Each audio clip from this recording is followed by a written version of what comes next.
வணக்கம் மக்களே. இப்பதான் பாத்தீங்கன்னா இண்டிவிஜுவல் கேம் எவ்வளவு பெட்டர் அப்படிங்கிறத காட்டிட்டு இருக்காங்க அப்படின்னு தான் சொன்னோம். ஸோ இன்னைக்கான ப்ரோமோ ஒன்று ரிலீஸ் ஆயிருக்கு. இந்த ப்ரோமோ ஒன்றுல பாத்தீங்கன்னா ராணுவ ரயான் ரெண்டு பேரோட சண்டை என்ன ஏதுன்னு டீட்டெயிலாக பார்க்கலாம். ஸோ அதுக்கு முன்னாடி சேனலை புதுசாக பார்க்கணும் மறக்காம சப்ஸ்கிரைப் பண்ணி வீடியோ லைக் கொடுத்தீங்கன்னா பெரிய மோட்டிவேட்டா இருக்கும்.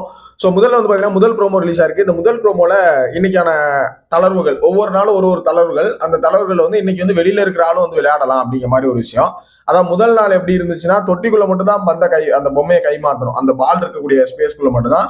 இரண்டாவது நாள் அதாவது நேத்து பாத்தீங்கன்னா வெளியிலையும் ஸ்பேஸ்லையும் கை மாத்திக்கலாம் அப்படிங்கிற மாதிரியான ஒரு விஷயம் இருந்துச்சு.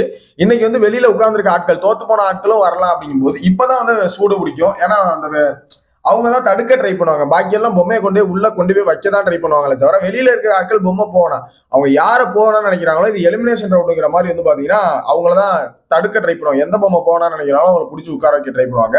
ஸோ இதுல பாத்தீங்கன்னா ரயானு ஜெஃப்ரி ராணோ 3 பேரும் ஒரு இடத்துல பிடிச்சிக்கிறாங்க. பொம்மையை பிடிச்சிக்கிறாங்கன்னு சொல்லிட்டு ஸோ ரயானுக்கும் ஜெஃப்ரிக்கும் ரயானுக்கு ராணுக்கும் ஒரு கை கலப்பாகுது.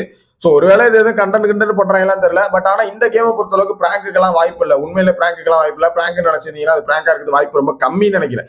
இருக்கலாம், ஒருவேளை பிராங்கா இருக்க வாய்ப்பு கம்மி. அதே மாதிரி ரயான் நேத்துல இருந்து யாராவது ட்ரிகர் பண்ணணும் அப்படிங்கிற மாதிரி ஒரு விஷயம் தான் பண்றாரு. விசாலையும் ஒரு விஷயம் ட்ரிகர் பண்ணாரு. அதே மாதிரி இப்பயும் பாத்தீங்கன்னா ட்ரிகர் பண்றாரு. ஸோ இதுதான் ரயானோட ஸ்ட்ராட்டஜியா இருக்குமா? ஸோ இந்த ஸ்ட்ராட்டஜியோட தான் வீட்டுக்குள்ள வந்திருக்காரு அப்படிங்கிற பெரிய சந்தேகம் எனக்கு இருக்கு.